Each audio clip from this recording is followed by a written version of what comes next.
And the soil health is the key piece here, as you know, because as we've been talking about this whole time, when soil is healthy, then plants are healthy, and then people are healthy.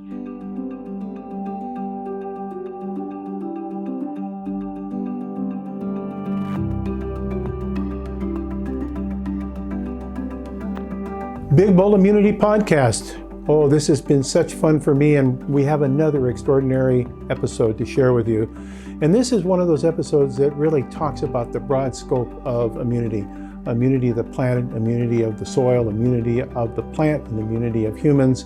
And we've got an expert who really covers that whole swath of information to make it accessible to all of us. Mary Purdy, a registered dietitian, a master's in nutrition, who is going to share some really great insights with us. So here we go, Big Bold Immunity. Well, here we are once again at the Big Bold Health Immunity Podcast. And you know, this is so exciting for me because we're redefining immunity in a much broader context than it's normally considered. Normally, we think of immunity as these cells that are floating around in our bloodstream that are protecting us from infectious disease. But in this podcast, we've really tried to expand the horizon of understanding of the immune system and all the factors that influence immunity, and seeing how our immune system is interconnected to other people's immune systems, to plants and animals' immune system, and even to the planetary immune system. And with that as a context, I could not be more excited about this particular expert, this key opinion leader that we have to discuss this concept today. And that has to do with her remarkable book of many things that she's done, and the Microbiome Diet Reset. And this is Mary Purdy, who I want to introduce just quickly, and you'll get to know her because her energy comes across infectious. But she is an eco-nutritionist. She has both an RD and a master's in nutrition. She's done extensive nutrition counseling, both as a clinician, as a teacher, lecturer, opinion leader, course guide, convener, creator. I mean, many, many different things, as well as being a foodie. But I think one of the most important things that I've taken away from my opportunity to get to know Mary over the years is her expansive view of how nutrition interfaces with our ecology, and how our ecology interfaces with us as human beings, both through our microbiome, which then influences our gut-associated immune system, and then ultimately our systemic health. So we're going to have a chance to sit down with this leader, this extraordinary sage, Mary Purdy, and have this conversation. So Mary, welcome to the Big Bold Immunity Podcast, and thanks for giving us some of your precious time. My goodness. Thank you so much for having me. I'm absolutely honored to be here. So let's start with what might be, for some individuals, a new concept. You call yourself an eco-nutritionist. Could you kind of talk through what that means for us? Absolutely. Yeah. This is really just a term that I attach to my name. So dietitian, nutritionist, we are concerned with how diet can positively or negatively affect health, right? So I believe that we can no longer separate environmental health from human health. And this means several things to me. So number one, how our food is grown, how our food is produced has an impact on the environment. And this is from deforestation, antibiotic use, degradation of the soil, pollution, and a lot more. And that has an impact on the quality of our food, right, from a nutrient perspective. Number two, the current industrial model of growing our food and producing agricultural crops in the way that we're doing it is leading to environmental degradation. And that also has an impact on our health, like contaminated water and air pollution. And usually this is occurring disproportionately in communities of color. And then number three, climate change, which is driven in part by our food and agricultural system. About a third of our greenhouse gases comes from this system.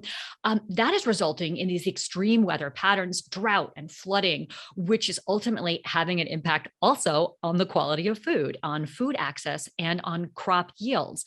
So really being a dietitian that thinks about ecology and environment, or an eco-dietitian, is that when I think or teach or talk about food, I'm considering the environment. I'm considering its impact on our food, both positive and negative, and the way that our industrial food system has a negative impact on the environment, and how all of those pieces intersect and affect human health. There you go. Simple explanation. Well, it's a good way to start into the topic because there's obviously a lot of depth below the waterline here in this extraordinarily important topic. So let's take it to the next level in this granular kind of connection of eco-nutrition, eco-dietetics into the global food supply and ultimately how it impacts human health. So your book, The Microbiome Diet Reset, is a really important book because it gets us to think again more systems connection of what we're doing.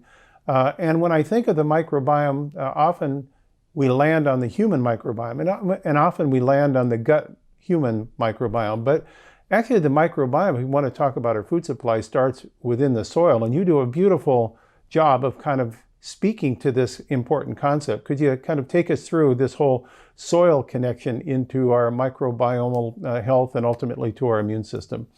Yeah. So the soil is truly where it's at. And currently, with our industrial food and agriculture system, the way that we are growing food with tons of chemical inputs, with lots of techniques that actually disrupt the soil, tilling, not covering the crops, not diversifying crop systems, actually degrades the soil. And the soil should be rich and teeming with microorganisms. And in fact, what's interesting is that the makeup of the microorganism makeup of the soil is very similar to the microbial ecosystem in our guts. So we are getting huge amounts of input from the health of the soil as it relates to how that soil and the nutrient density of that soil impacts the health of the plants and the microbiome of the plants, and ultimately helps to create healthier plants, which helps to create healthier humans and a healthier gut microbiome. So without that healthy soil, we are missing a huge component of the opportunity for plants to ultimately improve, affect, reverse the very diseases that we know are connected with our gut microbiome. Yeah, I think that is such a powerful concept, and I want to hang with that concept for a moment because for many people this may not be so obvious. The construct that the soil microbial architecture interfaces with the gut microbial architecture of humans, which then interfaces with our immune system of plants and immune system of humans. That may appear to be very abstract to some individuals, but I've really, over the last couple of years, particularly started to become much more educated in this area. We have the soil scientist, Dr. Emily Reese, that's working with us now at Big Bull Health, who is a steward of the soil. That's what she calls herself, PhD from Cornell.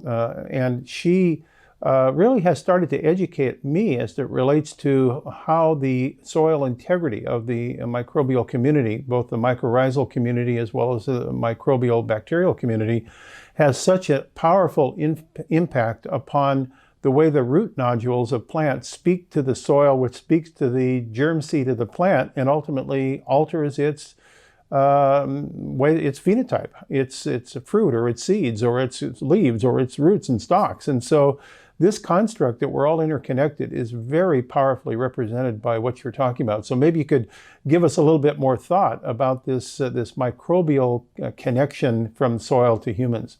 Yeah, it is truly about relationships. Underneath the soil is this incredible community, this network, right, of all these microorganisms and fungi, and they are constantly talking to each other.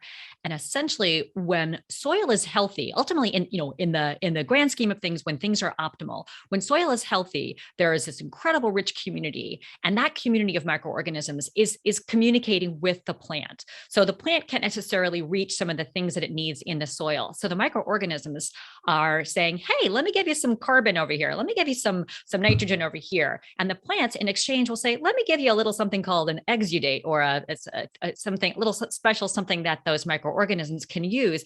And there's this wonderful exchange that occurs, this relationship. However, and that's what makes a healthy plant, which is richer in phytochemicals and richer in nutrient value. However, when that soil is degraded, so when there is lots of input, when there are agrochemicals, this includes fertilizer, this includes pesticides, which are rampant in our food and industrial food system right now, that community, that network is ultimately negatively, adversely affected. So that communication doesn't occur on the same level. And when those inputs are part of that system, the plant gets lazy. It says, "Hey, Someone's doing the fertilizing for me. Hey, someone's keeping those pests out of here. I don't need to do much work, right? And we know that part of the plant's defense mechanism is to create these incredible phytochemicals, these compounds that act as its own defense mechanism, but also bring protective components to our immune system as well.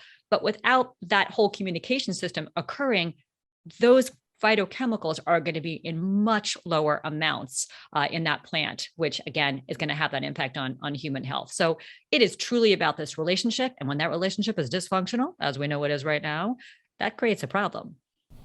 So let me be a devil's advocate just for a second here, just to kind of stimulate some controversial back and forth.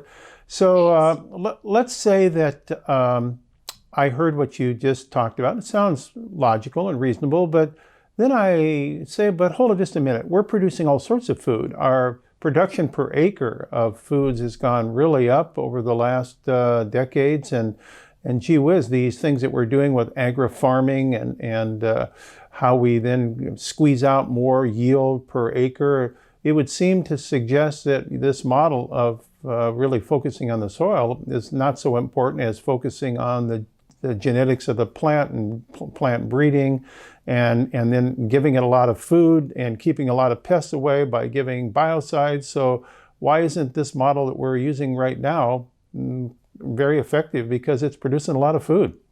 Right. It is creating, or it has originally been thought to create, that was the intention back in the 50s and 60s with the so-called Green Revolution, which was really focused on yield, on output, but at the expense of nutrient value, at the expense of environmental degradation, at the expense of what we now know to be our climate crisis. So while there may be a larger production, a greater yield, that yield of food is based in a monoculture system, meaning we're growing one type of crop. Maybe it's soy, maybe it's wheat, maybe it's sugarcane, maybe it's corn. And that is usually creating calories, plenty of calories, but those calories are not nutritious. And we have seen the rise of the techniques that we're using in the Green Revolution. And I wish it was a different word than green, because green has positive connotations. But anyway, that's what we got, this Green Revolution focused on agrochemicals.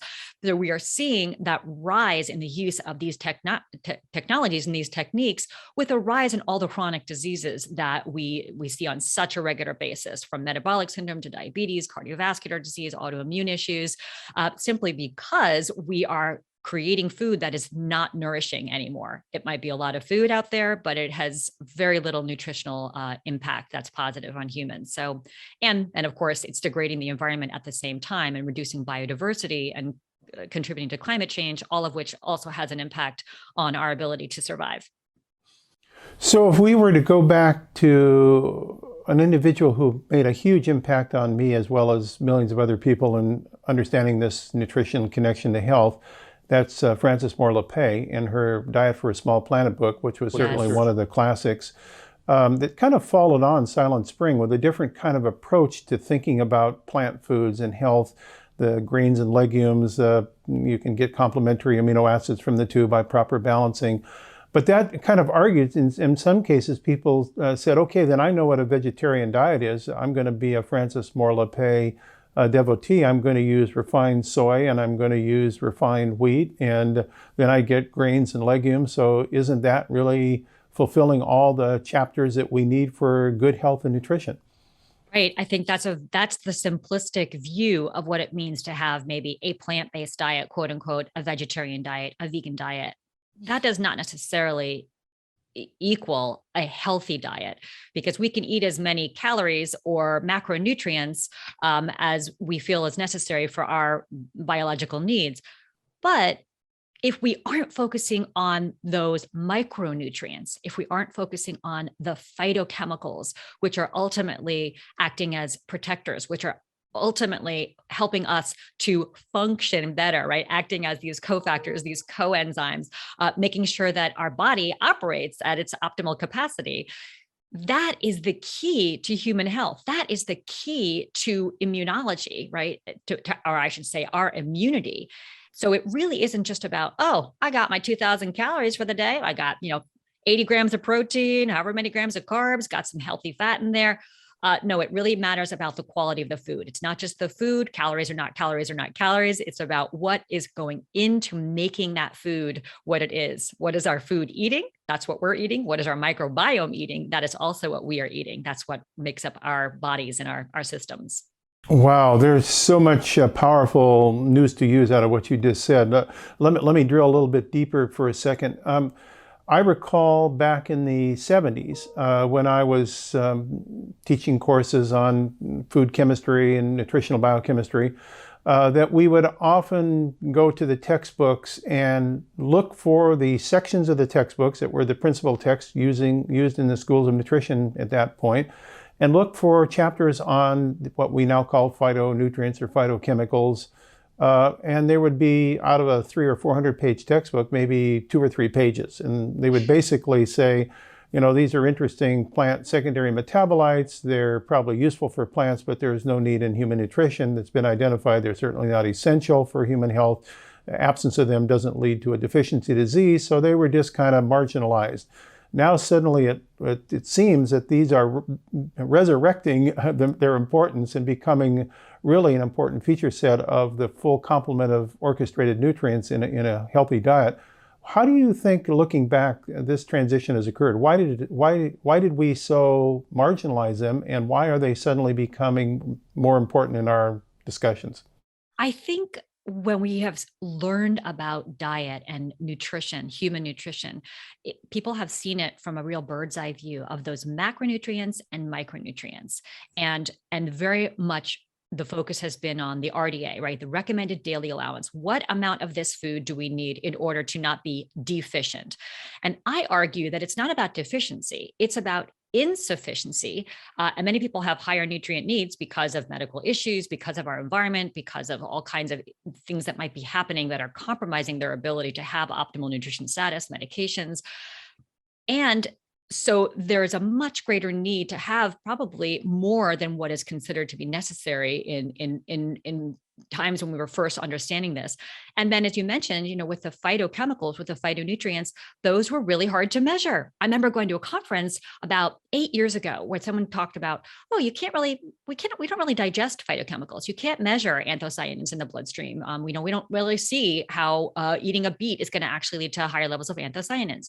And that's because I don't think we made the connection back then that it's about the metabolites of the phytochemicals, and those metabolites are created by our microbiome, the microbiota in our digestive tract. So we may not be measuring anthocyanins, but we can learn how to measure perhaps the metabolites, or I'm not sure how the measurement goes these days, but we have to understand that it really is more than just what we're eating, but it's how our body is digesting, absorbing, and transforming those compounds into other molecules that we can then utilize for our own protection and defense systems. And we're seeing a lot of research now associating phytochemicals with being very protective to things like cancer, reducing inflammation, reducing chronic diseases that we see rampant in our communities. Well, this, to me, where you've just touched, is so powerful. I want to spend a little moment to hang out in this area, because if we think about moving from a logic system, not just in nutrition, but in healthcare in general, and medicine, and maybe even societal implications, we look for single agents that produce single outcomes, right? So it keeps it a simple binary model. This does that. And most of us can memorize a this comes that. It seems like a fairly simple model. But if we overly simplify the complex nature of the way systems really work, then often we learn about something that really doesn't map against reality very well. But we keep kind of tied to it because it's simple. It's a lot like the old metaphor, of someone loses their keys and they're looking under the street light for the keys, and someone asks them, are your keys around here? And they say, oh, no, they're over there in the dark, but I can't see over there. So I'm just looking where there's light. So when I think of the way you've just described this, and that's why I want to kind of revisit it here for a moment, because it may be less familiar to our viewers, is that if in fact the soil microbiome, this complex nature of all sorts of organisms in the soil, in a healthy soil, send out information in the basis of what they metabolize and excrete, that are picked up then by the germinating seed and the roots of that plant as it's growing, so that it changes then the way that plant responds to its environment, which is, by the way, that plant's immune system, because these phytochemicals are there to defend that plant against what it perceives to be its foreign invaders or its hostile triggers.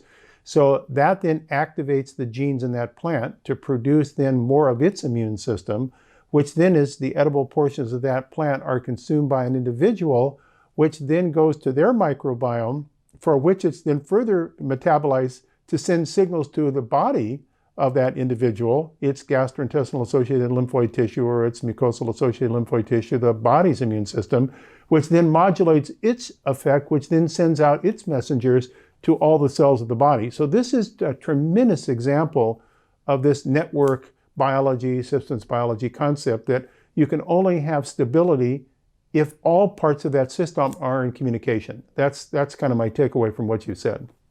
Mic drop right there. Everything you just said, that hits home for me. Absolutely. I mean, and everything is an input, right? Everything is imprinting upon the plant from the soil and the microorganisms in that soil. And then when we're eating the plant, whatever is in that plant, whether it's pesticides or no pesticides or other phytochemicals that are part of that plant, that is imprinting on us. So we're affected, absolutely, this whole communication system. And when our bodies are compromised, that communication system is also going to be compromised. And I don't mean just by what we're eating, but by all of the other inputs that we're constantly exposed to on a regular basis. You can have the best diet in the world, right? You can eat all organic, but if you're dealing with stress and poor sleeps and whatever other kinds of negative situations we find ourselves in this human life that we live, then that may have an impact as well on our body's ability to even process good quality food. A lot goes into it. So with that in mind, could you help us to understand the difference between this term that seems to be rising in more prominence now, regenerative agriculture, and how that differentiates from organic agriculture? It seems like we landed on organic as really being a good place to be, but now we're seeing, well, maybe there's another variation of that, which is regenerative. What are the differences? Yeah, well, I mean, I think organic, back when it started, gosh, maybe the 60s or 70s, when there became an actual certification for USDA organic, certified organic. That helped to make sure that consumers felt they were buying a product that where people were growing in a way that was supposedly supportive to the environment, using fewer chemicals and composting. And however, over time, that certification has been somewhat diluted. It's become somewhat questionable because so many large food corporations are becoming organic, and we have got organic Doritos and organic Coke, right? Which organic is not necessarily always going to be healthy, even if it says organic on that label. And so it may still be a monoculture, right? Maybe a organic corn, but it's still grown in a way that's not necessarily supportive to the environment, depending on who is doing the growing and the producing. And there's a lot of loopholes that I think that corporations take advantage of. So when we think of regenerative agriculture, and regenerative is the key here, we are regenerating the soil, we are regenerating the system. This is kind of like organic plus, right? And there isn't, unfortunately, an agreed upon definition as of yet. But this is essentially kind of like, we talk about food as medicine, right? So I think of regenerative farming as being farming as medicine. We are building health back into the system, specifically building health into the soil. So we are minimizing disturbances to the soil, keeping the soil covered with cover crops. There is a diversification of crops. So it's a system, again, working in tandem with one another. When there's diversity in the crop system, that means there's fewer pests. There aren't other chemicals that are used. And another key piece of regenerative agriculture also involves integrating livestock. So you're keeping that poop in the loop and utilizing the cow manure and the rotational grazing to actually continue to build the soil health. And the soil health is the key piece here, as you know, because as we've been talking about this whole time, when soil is healthy, then plants are healthy, and then people are healthy. But it goes even beyond that, because when soil is healthy, there's that incredible bacterial underground that's occurring that make more nutrients available to plants, makes them healthier. You don't need as many pesticides rather. The soil has greater water holding capacity. It is going to be more resilient in times of drought, and it will be able to store carbon. It will be able to sequester carbon out of the atmosphere and in the ground where it belongs. And that can be a climate crisis mitigator as well. So regenerative agriculture, man, oh man, this feels like an incredible solution to both human health and planetary health. Boy, oh boy, that's so many, again, powerful concepts, Eric, because I think, again about this system that we're referring to, this kind of global immune system, because this regenerative agriculture is regenerating soil health, regenerating plant health, regenerating agricultural health. And in the process, then the results of that, when translated into human health, is rejuvenating or regenerating immune health in the consumers of that new agricultural approach. So it's a very interesting example, again, of systems connection. And so the term we might use in the agricultural system is regenerative, but the term we might use, it's an impact on the humans, is rejuvenating the immune system, because the immune system, just like the soil microbiome, can find its health if it's given the right principles to rejuvenate. So I think, again, as a big, bold healthite, we're really trying to think about this whole concept of systems interconnectedness, that what happens on one side happens on the other, and then over here feeds back, as you were talking about with the animals, back to it's a loop, it's a cycle. And I remember saying when I was teaching environmental science way back in the 70s, I'd say the food of one is the waste of another. It's a cycle. And when you have the right food of one and the right waste of the other, it recapitulates itself in such a way to produce stability.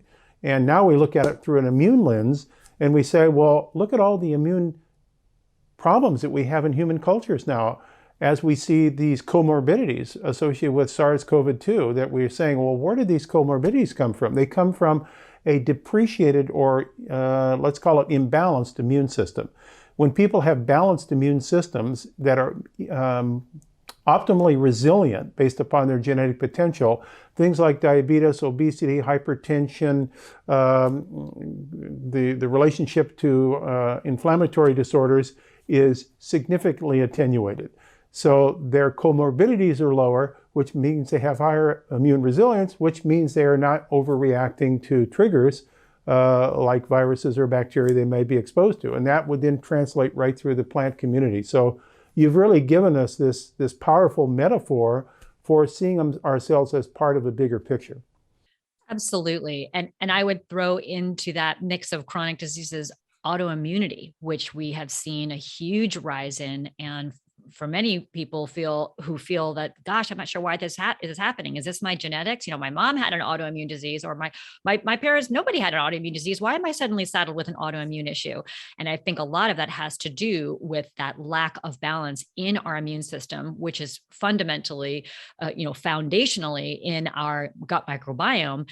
And without the proper tools, which includes diet and, of course, lifestyle and environmental factors and genetics, all working together in conjunction with one another. Without those proper tools, of course, our immune system is breaking down. Of course, we're more susceptible to these diseases. So anything we can do to work in concert, same way that regenerative agriculture works in concert with nature, with natural processes, we need to work in concert with the natural processes of our own body and not have additional negative inputs that are compromising our ability to function optimally.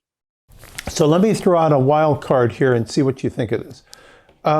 So we use the term autoimmunity in medicine and healthcare under the assumption that somehow the body is found itself to be hostile and is responding to it.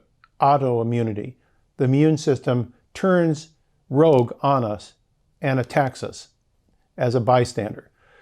Now, I ask myself the question, why would the body do that? Why would it suddenly say, I've been living in this body for some time, but now I'm tired of living in this body, and I'm going to tell the body that I don't like it anymore. So the immune system fights back and makes us like we're an enemy with our immune system. And I started thinking about that over 25 years ago, and actually I think it was more like 30 years ago. And I've now come fairly convinced, and I think there are many, many other investigators over the years that have filled in this gap much better, saying that that's not really what happens. The body doesn't just suddenly dislike itself. What happens, it starts disliking certain things that have happened to the body over the period of time. Things that might have the body has been exposed to that has made it less friendly to the immune system. The immune system does what it should do. It finds foreigners that it sees as hostile, non-invited guests, and it responds to them. So what can do that? Let me give an example. We know that there are a family of autoimmune diseases, particularly systemic lupus erythematosus, in which a certain family of drugs can exacerbate, maybe even cause those conditions to occur, those autoimmune diseases. So how does that happen? It's because the drugs interface with specific chemicals in the body to produce funny outcomes that the body's immune system recognizes as foreigners.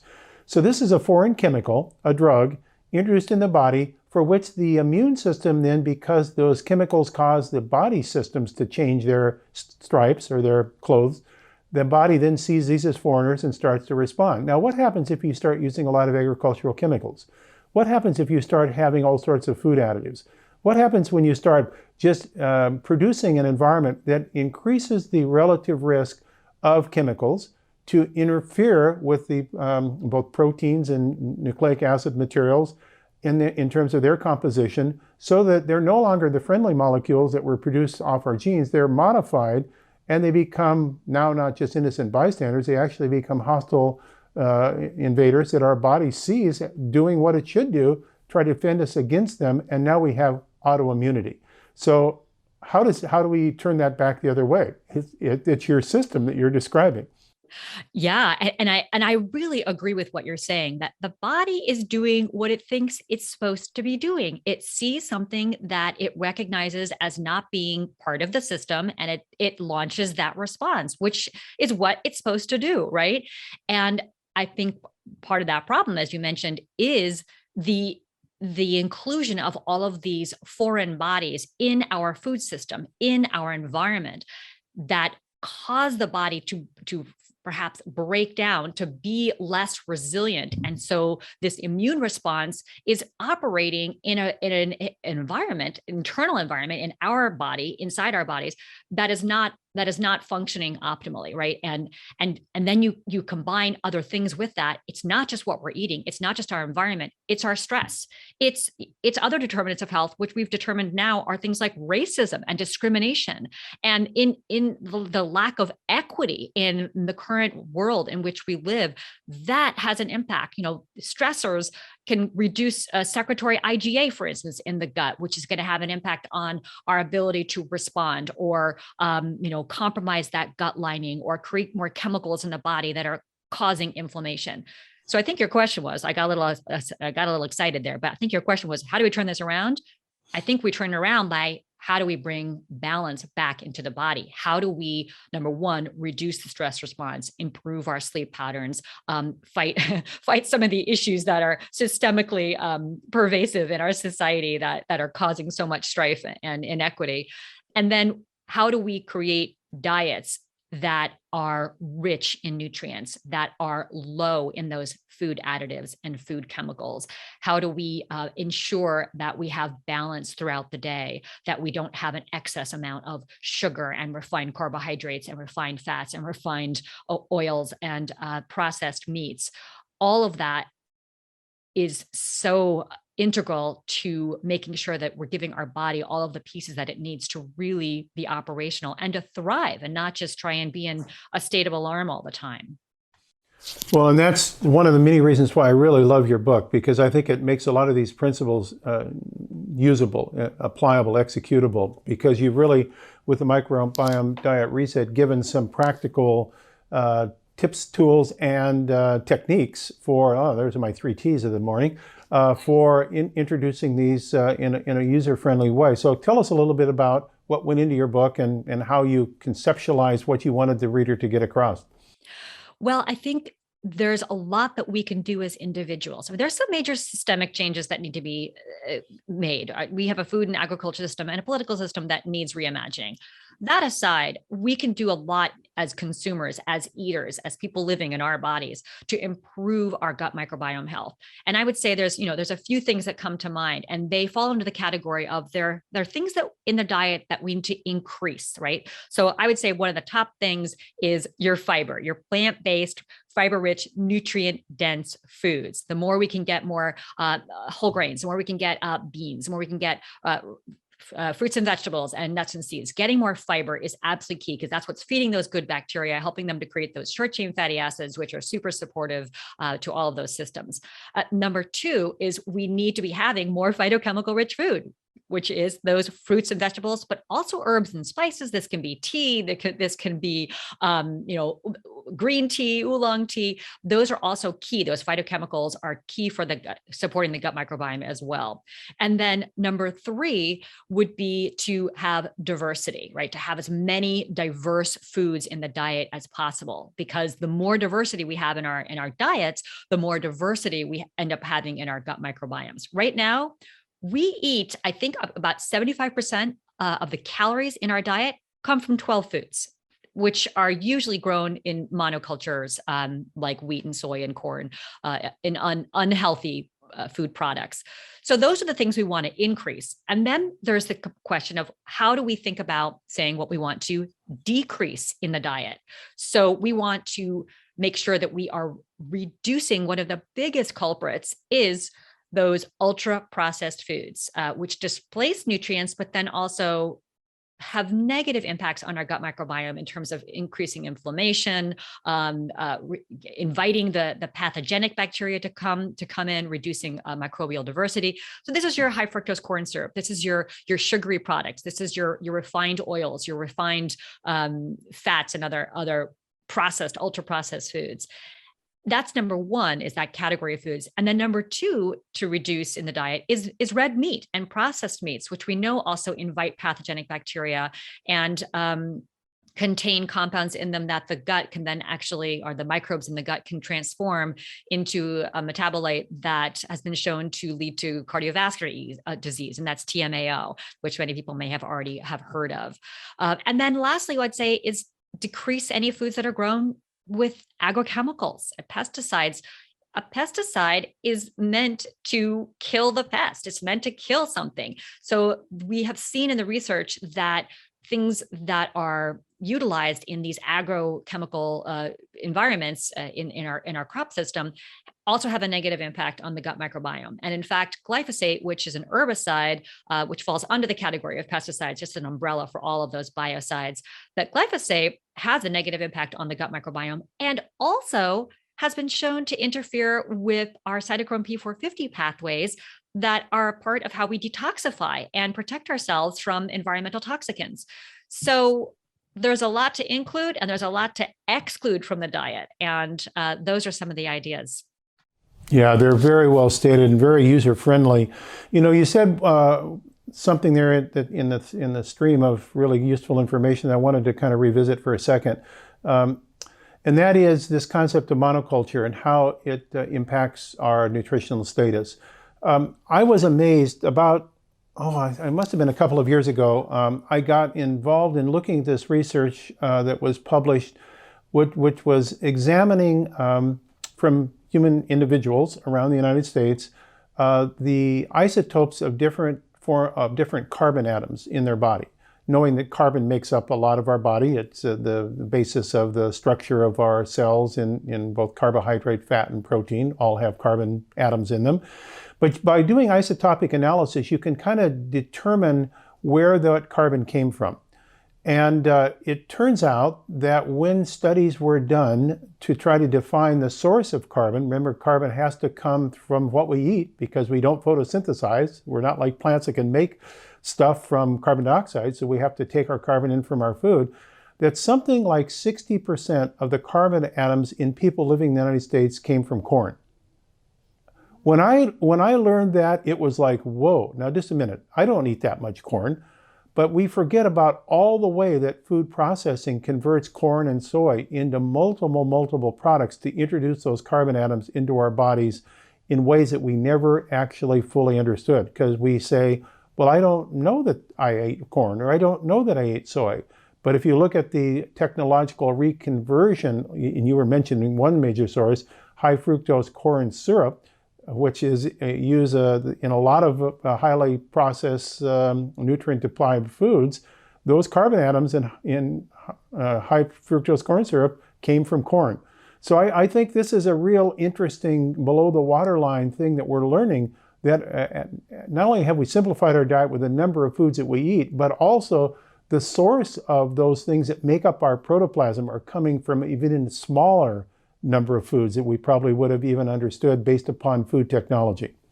Yes. And this is why it is so key to get our patients, if you're a practitioner, or to get your diet to be back to the basics. How do we get more whole foods, unprocessed? And I'm not talking about processed like olive oil is a processed oil. I'm talking about the ultra processed foods that are so abundant in our food supply right now. How do we get people back to eating? Hey, have some rice and beans, or have some vegetables sauteed, and throw some onions and garlic in there. Keeping it really simple. It doesn't have to be somebody becoming Martha Stewart suddenly in their kitchen, but just getting people to eat real food, not too much, mostly plants, to quote Michael Pollan. That is going to really reduce significantly that input of all of those. You call them I'm not an isotope specialist necessarily, but I'm like, what's an isotope again? I got to think back to my biology class. But all of that input from those little teeny ingredients, which are in everything. If you check the back of your label of your Pop-Tart, or even if it says natural organic, there's going to be some soy lecithin or cornstarch in there that is making up a component of that food, or that product masquerading as food. Yeah, and let's even talk about meats, because I think we often forget that in feedlot-fed animals, that they're often being fed corn. And so even when we eat meat, the corn molecules that are making up the carbon of those food end up in the carbon atoms of those animals. So we're indirectly eating corn when we eat beef, if it's come through a process of this type. Yes, and that is usually resulting in the fat makeup of that animal beef, of the meat that is being consumed, because corn-fed animals have a much higher proportion of omega-6s in their meat than omega-3s that animals that have been grass-fed would have.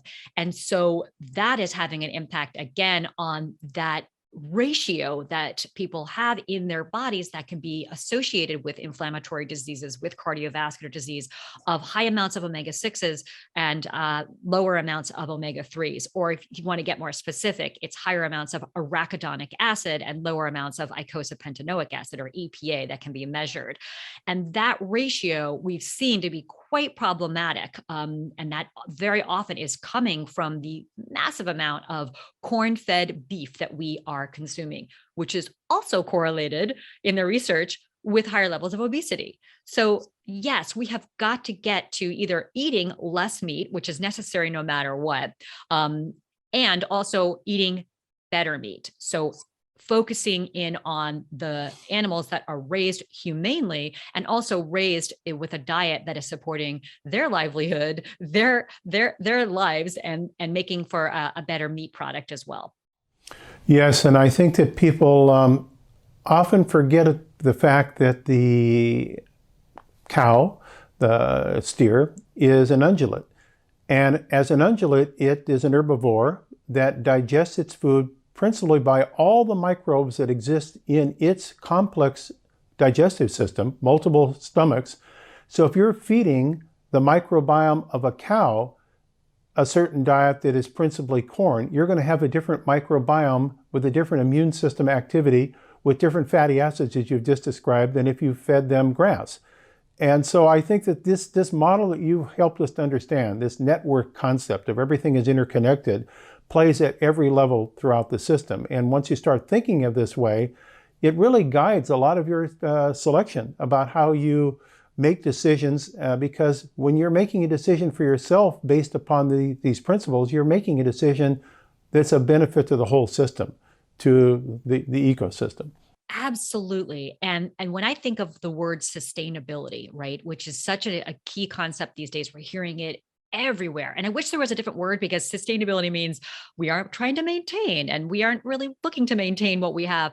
But when I think of a sustainable food system, I really am thinking of something that includes 4 pillars or 4 dimensions. So there's the human health or the nutritional health component of it. There's the environmental health component of growing foods in a way that don't harm the environment. There's also this economic health. So is the supply chain making sure that everybody is making profits in a way that helps people's livelihoods, and is the food affordable? And then the last one is that socio-culture component of what it means to be sustainable, which includes animal welfare, which includes farm worker welfare, which includes indigenous communities. Are these individuals, are these communities being considered when we think of what that overall sustainable food systems means? As you mentioned, it is a system. We are all working together. And if one of those dimensions gets left out, we don't truly have a sustainable or regenerative, resilient, equitable system that benefits all people and beings. So powerful. And, I want to urge people to go to the Big Bold Health website and look at the video that we've just put onto our website of our harvest, our 2021 harvest of our Himalayan tartary buckwheat, because we interviewed the farmers that are our regenerative organic farmers and their families, and our miller, who is an artisanal miller in Trumansburg, New York. And you can just tell by the way they present themselves and talk about their connection to our Himalayan tartary buckwheat, how connected they are to this system you're talking about. There's a wonderful little sequence in that short video of one of our farmers and he and his wife out with their cows in the field, and how they're talking about how the animals are part of their system, are built into their system, and the kids in their family are learning from the way that they live about this concept of sustainability. So this concept of systems thinking, how the immune system of plants are connected to that of their animals, to which are connected to us, even to our pets, I might add.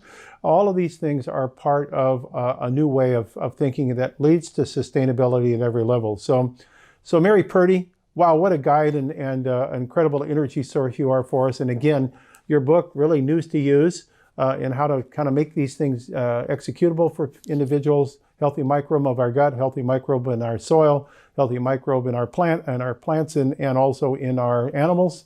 It is a system. So thanks so much for being with the Big Bold Immunity podcast today. We so appreciated it. Thank you so much. This was an absolute pleasure to be chatting with you today, and I just am so honored. So thank you very much for having me. Thank you.